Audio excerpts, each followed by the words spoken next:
बहनों और भाइयों,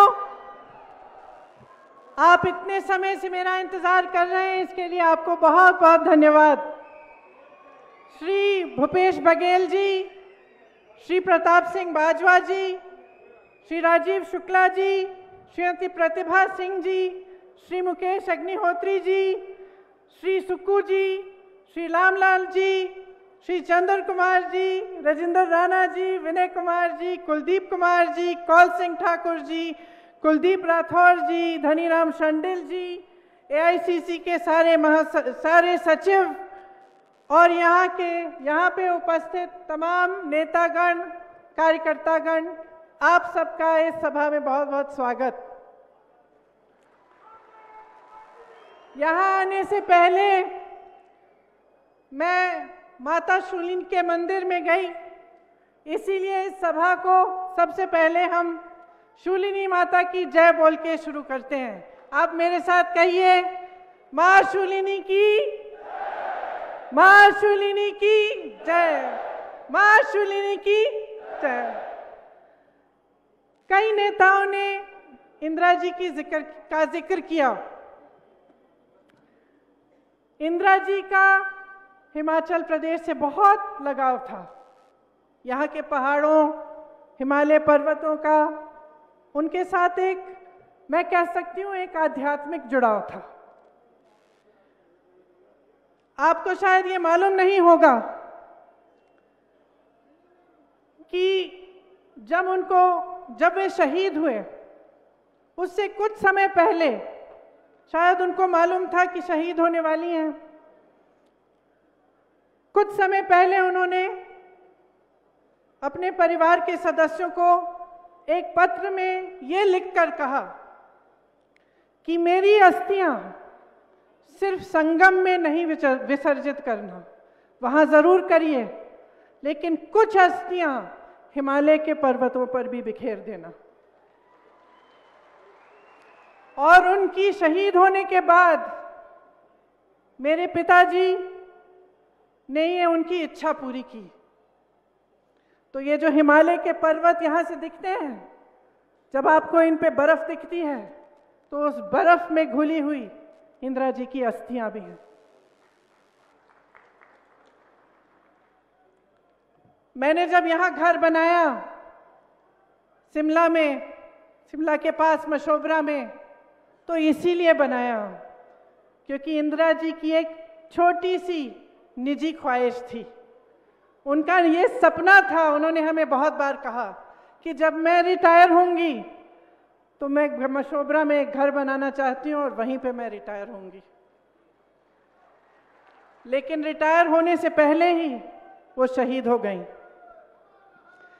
वो बताती थी कि 25 जनवरी 1971 में जब हिमाचल का प्रदेश बना, तब वो यहाँ आई आप सबसे बातचीत करने के लिए, तो भारी बर्फ पड़ी थी और बोलते बोलते सभा के दौरान भी बर्फ पड़ रही थी, लेकिन ना आप हिले ना इंदिरा गांधी हिली।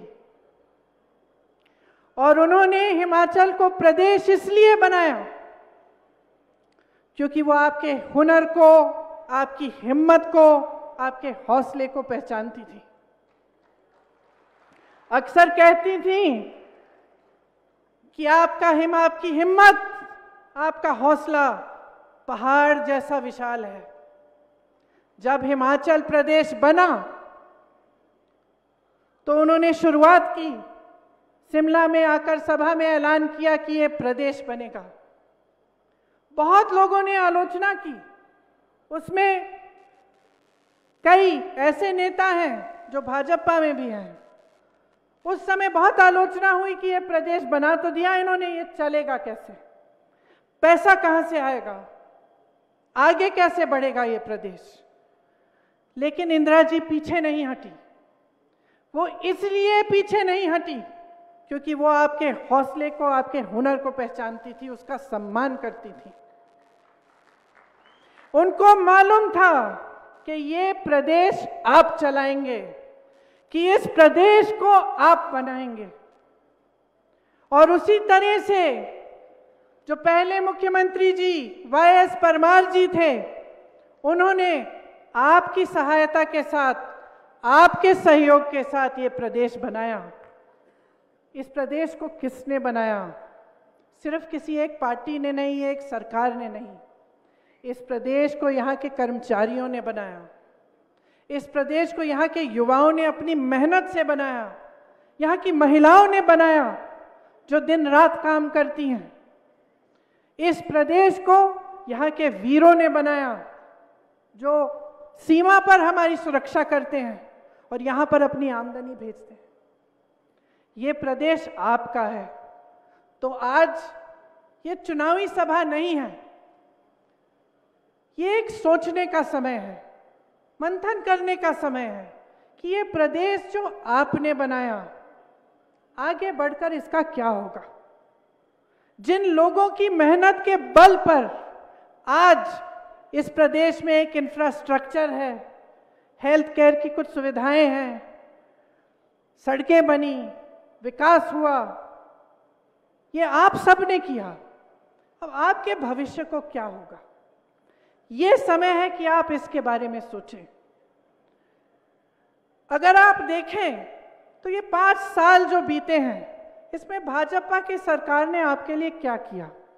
और मैं ये इसलिए नहीं कह रही हूं कि ये चुनाव है तो आलोचना करनी ही है, कि ये चुनाव है, हम इस तरफ हैं वो उस तरफ है तो हाँ उनकी बुराई करनी है। नहीं, मैं एक वास्तविकता आपको बताना चाहती हूं।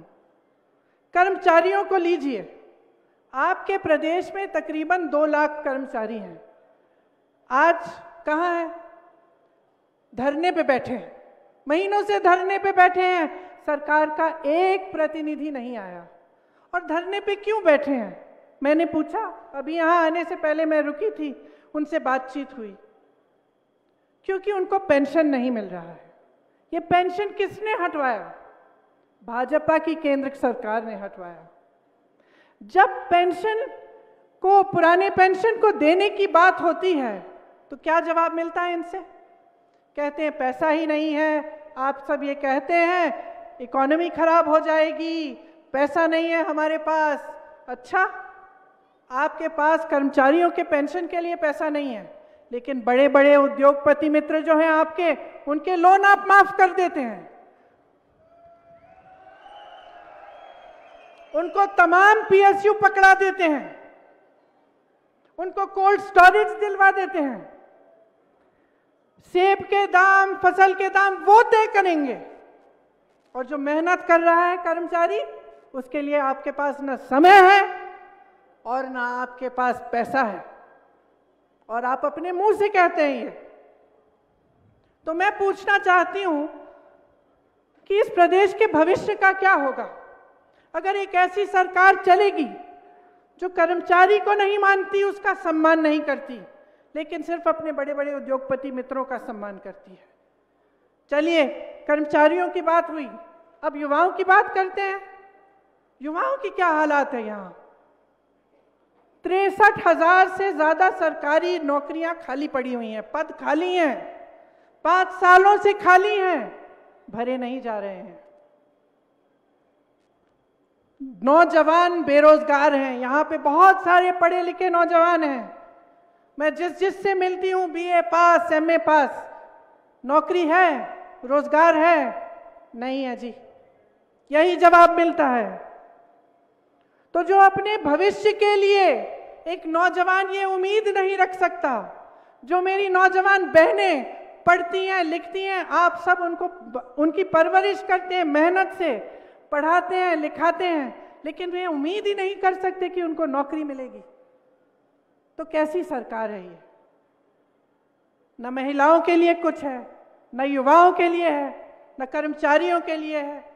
बागबानों को देखिए, आज जैसे मैंने कहा, फसल के दाम, सेब के दाम, आप यहाँ पे टमाटर उगाते हैं, मशरूम उगाते हैं, इस सब के दाम बड़े बड़े उद्योगपति तय करेंगे। आपको अपने फसल का दाम नहीं मिलना चाहिए।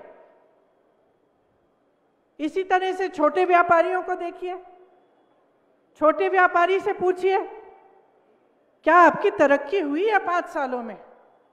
सब सर हिलाएंगे, तरक्की नहीं हुई।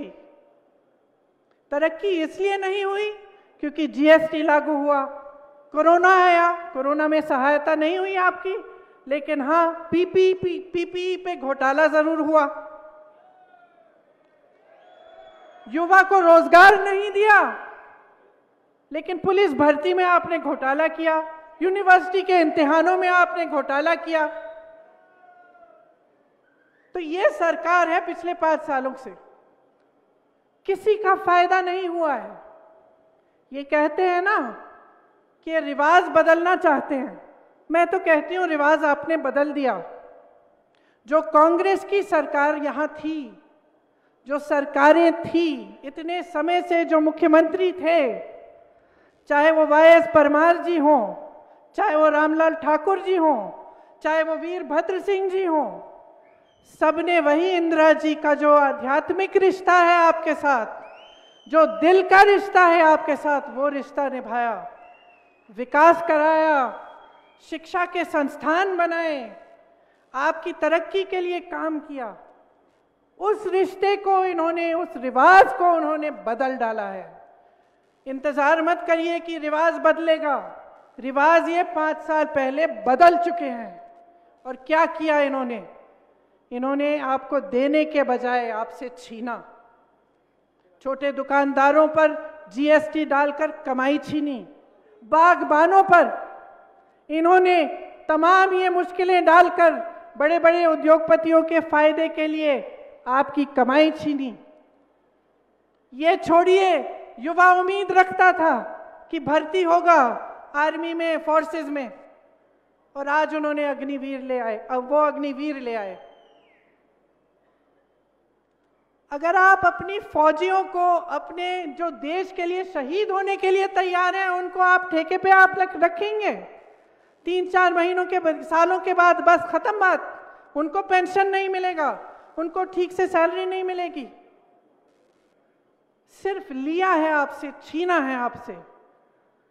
अरे महिलाओं से मेरी बहनें बैठी हुई हैं, आपको तो गैस सिलेंडर कहते हैं कि दिया, 1000 रुपए का गैस सिलेंडर कौन खरीदेगा? वो भी आपसे छीन लिया है। युवाओं का भविष्य छीना है, छोटे दुकानदारों की कमाई छीनी है, किसानों बागबानों की कमाई छीनी है, पेंशन छीना है। क्या आप ऐसी सरकार चाहते हैं? आप बताइए, क्या आप बदलाव चाहते हैं? चाहते हैं कि नहीं? जोर से बोलिए। चाहते हैं। जिस से मैं मिलती हूं वो कहते हैं मुझे, हम बदलाव चाहते हैं, थक गए हैं हम। आपके जो मुख्यमंत्री थे हमारे लिए काम करते थे, यहां घोटाले पे घोटाला हो रहा है। लेकिन सिर्फ इनके बारे में नकारात्मक बात करने के लिए नहीं आई हूं मैं आपसे कहना चाहती हूं कि कांग्रेस आपके लिए क्या गारंटी दे रही है, क्या कह रही है, क्या करना चाहती है। मैंने युवाओं की बात की। देखिए, एक देश, एक प्रदेश के लिए युवाओं से ज़्यादा ज़रूरी, ज़्यादा महत्वपूर्ण कुछ नहीं है। आपके भविष्य मजबूत होंगे तो प्रदेश आगे बढ़ेगा। इसीलिए हमने तय किया है, और ये मैं यहाँ इस मंच पे खड़े होकर आपको गारंटी दे रही हूँ कि जब हमारी सरकार आएगी, मुख्यमंत्री जी बैठे थे, उनको जाना पड़ा, उन्होंने कहा था अभी आपके सामने कि उनकी सरकार बनी, और जो वचन उन्होंने चुनाव में किया था कि किसानों के कर्ज माफ होंगे, वो 3 घंटों के अंदर अंदर सरकार बनने के बाद वो वचन उन्होंने पूरा करना शुरू किया। आज यहाँ पे खड़े होते हुए मैं आपसे कहना चाहती हूँ कि जब कांग्रेस की सरकार हिमाचल प्रदेश में बनेगी तो 2 निर्णय एकदम पहली मंत्रिमंडल की बैठक पे होंगे। सबसे पहला, 1 लाख जो सरकारी नौकरियां हैं, जो पद हैं, वो भरे जाएंगे और वो नौकरियां मिलेंगी आपको। कुल मिलाकर 5 लाख रोजगार मिलेंगे, जिसमें से 1 लाख रोजगार पहले मंत्रिमंडल के बैठक में तय करे जाएंगे और उसकी घोषणा होगी। दूसरी चीज कि ये जो ओपीएस है, पुराना पेंशन, वो भी उसी मंत्रिमंडल के बैठक में तय किया जाएगा और आपके सामने लाएंगे, वो आपको वापस मिलेगा। इस प्रदेश के जो 2 लाख कर्मचारी हैं उनको अपना हक मिलेगा, क्योंकि ये उनका हक है, उनका अधिकार है जो उनसे छीना गया है।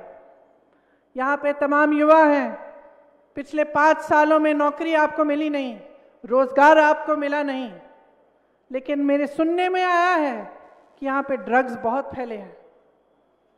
एक ड्रग पॉलिसी बनेगी और डी एडिक्शन सेंटर हर जगह लगवाए जाएंगे।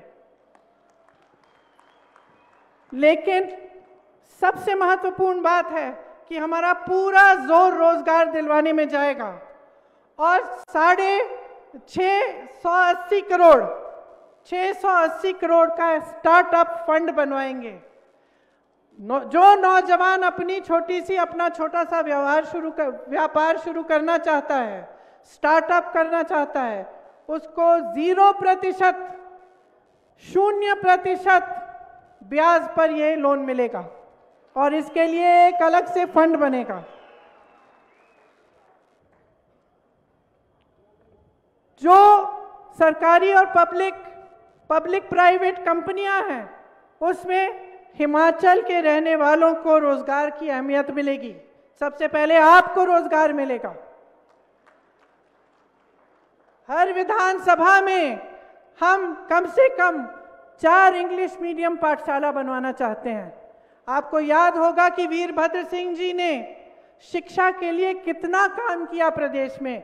आज अगर बच्चा पढ़ा लिखा है, अगर हर नौजवान युवा युवती पढ़ी लिखी है, तो हम कह सकते हैं और गर्व से कह सकते हैं कि ये काम वीरभद्र जी ने करवाया था।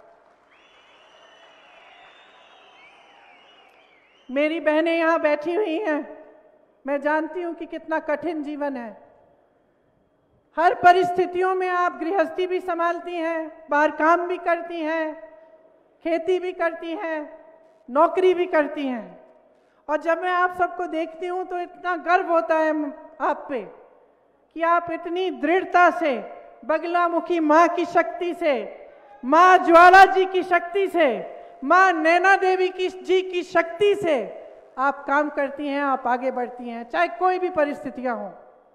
हम चाहते हैं कि ये जो महंगाई की परिस्थिति है, जिससे आपको इतनी मुश्किलें हुई हैं इन 5 सालों में, इनका सामना करने के लिए आपको कुछ मदद मिले। इसीलिए कांग्रेस पार्टी ने तय किया है कि सरकार आने पर 1500 रुपए आपको आपकी सहायता के लिए दिए जाएंगे, हर माह दिए जाएंगे। ये आपके संघर्ष की पहचान है। हम पहचानते हैं और सम्मान करते हैं आपका।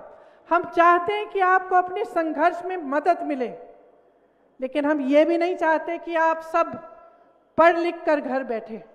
हम चाहते हैं कि युवतियां भी पूरी तरह से अपने पैरों पर खड़ी हो पाए, आपको भी रोजगार मिले, आप भी जिम्मेदारी संभालें। इसीलिए सरकारी रोजगार की बात जब होती है तो हम महिलाओं को भी इसमें हम मदद करना चाहते हैं। मैं जानती हूं कि तकरीबन हर जगह एक मोबाइल क्लिनिक है। ये स्वास्थ्य का काम भी कांग्रेस की सरकारों में शुरू हुआ था, लेकिन आज पिछले 5 सालों से ये हुआ है कि ये रेफरल सेंटर जैसे बन गए हैं। आज आप वहाँ पे अगर किसी चीज़ के लिए जाते हैं तो छोटी मोटी दवाइयाँ मिलती हैं, लेकिन ठीक से अगर कोई बड़ा इलाज करना हो या कोई बड़ी समस्या हो तो वहाँ पे इलाज नहीं होता।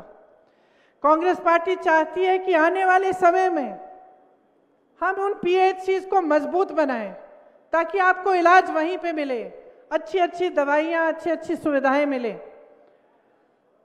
जैसे मैंने कहा, बागबानों को फसल का दाम, अपने सेबों का, मशरूम, टमाटर का दाम खुद तय करने का हक होना चाहिए। ये हक हम आपको देना चाहते हैं। हम बड़े बड़े उद्योगपतियों के फायदे के लिए आपका नुकसान कभी नहीं करवा सकते, क्योंकि जैसे मैंने कहा, जो आपके और हमारे बीच, जो आपके और कांग्रेस पार्टी के बीच में रिश्ता है, वो एक बहुत गहरा प्रेम भरा रिश्ता है, एक निष्ठा का रिश्ता है।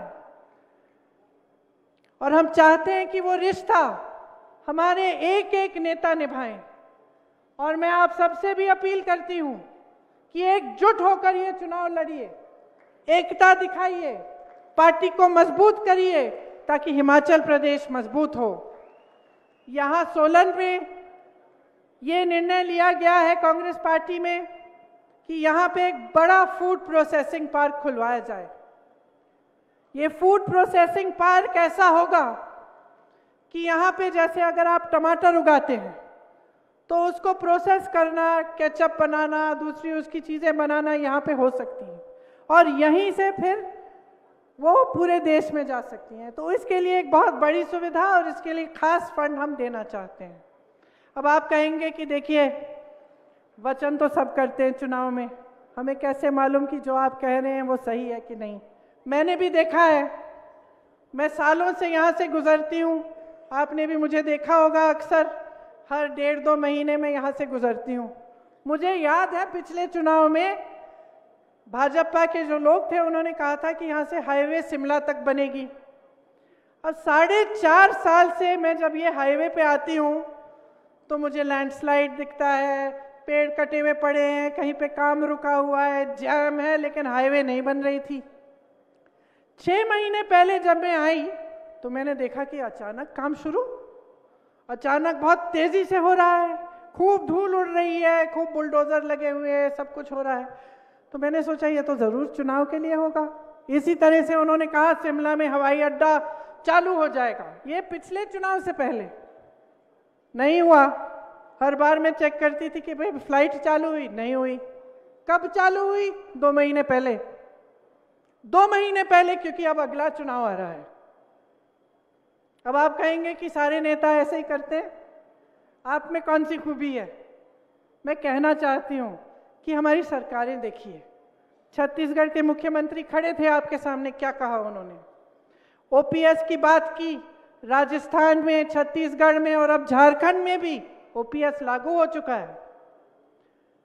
तो थोड़ा सा आप अपनी भी सोच इन बातों पर अगर आप ध्यान दें तो आपको पता चल जाएगा कि खोखली बातें कौन करता है और जो सचमुच आपके लिए काम करना चाहता है वो कौन है। कांग्रेस पार्टी को अगर आप देखें, वाईएस परमार जी को, वीरभद्र सिंह जी को, ठाकुर रामलाल जी को सेंट्रल यूनिवर्सिटी यहाँ किसने बनाई? आईआईटी एग्रीकल्चर यूनिवर्सिटी किसने दी? सोलन में हॉर्टिकल्चर यूनिवर्सिटी किसने बनाई? क्या इन लोगों ने बनाई? कौन सी यूनिवर्सिटी बनाई है इन्होंने? आप बताइए, सोच लीजिए। शिमला, कांगड़ा, नाहन, चंबा, मंडी में मेडिकल कॉलेज किसने बनाए? क्या इन्होंने बनाए? नहीं बनाए। क्या जो ये सब कराते हैं अपने बड़े बड़े उद्योगपतियों का फायदा करते हैं? ठीक है, फायदा करिए अपने मित्रों का, लेकिन उससे कुछ रोजगार तो बने। क्या एक भी रोजगार बना है? क्या इन बड़े बड़े उद्योगपतियों ने आपको एक भी रोजगार दिया है? लेकिन जो पीएसयू ये बेच रहे हैं उससे आपको रोजगार मिलता था ना। जो मेडिकल कॉलेज हैं वो आपका हुनर बढ़ाएंगे ना। शिक्षा के संस्थान हैं वो आपको आगे बढ़ाएंगे ना। उद्योग धंधे किसने बनाए यहाँ हिमाचल में? कांग्रेस ने आपका विकास किया, सच्चाई से किया। मैं ये नहीं कहती हूँ कि सब कुछ अच्छा ही अच्छा किया, हो सकता है इसमें बीच में कुछ गड़बड़ भी हुई होगी, कई बार आप दुखी भी हुए होंगे, नाराज भी हुए होंगे हमारे नेताओं से, लेकिन नीयत साफ थी। गलतियां हो सकती हैं लेकिन नीयत साफ होनी चाहिए। तो आज इस मंच पे खड़े होकर मैं आपको कहना चाहती हूं कि भाजपा के नेताओं की नीयत देखिए आपने। चुनाव से पहले कुछ, चुनाव के बाद कुछ।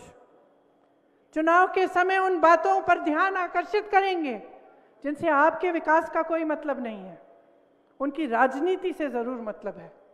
चुनाव के बाद जो आपका हक है वो बड़े बड़े उद्योगपतियों को मिलता है, जो आपका हक है आपसे छीना जाता है, जो आपके अधिकार हैं वो आपको मिलते नहीं हैं। तो आप सोचिए कि आगे 5 सालों में आप क्या चाहते हैं। आप एक ऐसी सरकार चाहते हैं जिसने 63,200 करोड़ हिमाचल पर कर्ज ले लिया। आज हिमाचल प्रदेश कर्ज में है। इतने करोड़ों रुपए का कर्ज है।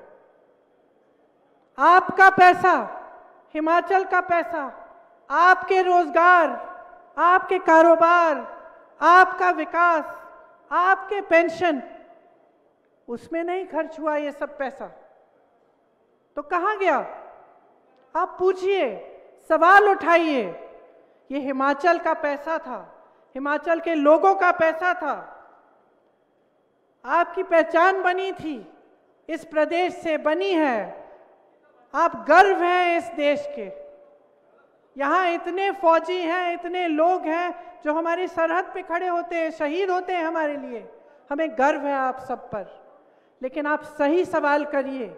जो भी नेता आपके सामने आए उससे सही सवाल करिए। पढ़ी लिखी जनता है, सब समझते हैं। आज ये समय आ गया है बदलाव के लिए। इस बात को ठीक तरह से समझ लीजिए, वरना 5 साल और गुजर जाएंगे लेकिन आपका कोई लाभ नहीं होगा। ऐसे मुख्यमंत्री, ऐसे नेता जो कभी अपने घर से निकलते नहीं हैं, जो आपकी समस्याओं को ना समझना चाहते हैं ना सुलझाना चाहते हैं, इनका आपका कोई फायदा नहीं होगा। इनसे कोई काम नहीं है इनका आपके लिए। तो मैं फिर से कहना चाहती हूं कि जो रिश्ता कांग्रेस पार्टी के नेताओं का, जो मेरे परिवार के सदस्यों का आपके साथ रहा है, उसको निभाना जरूरी है। आप सबसे मैं कह रही हूं, और मैं आपसे कहना चाहती हूं, जो जनता यहां बैठी है, कि उस रिश्ते को निभाने के लिए दो तरफ आपको भी निभाना पड़ेगा, हमें भी निभाना पड़ेगा।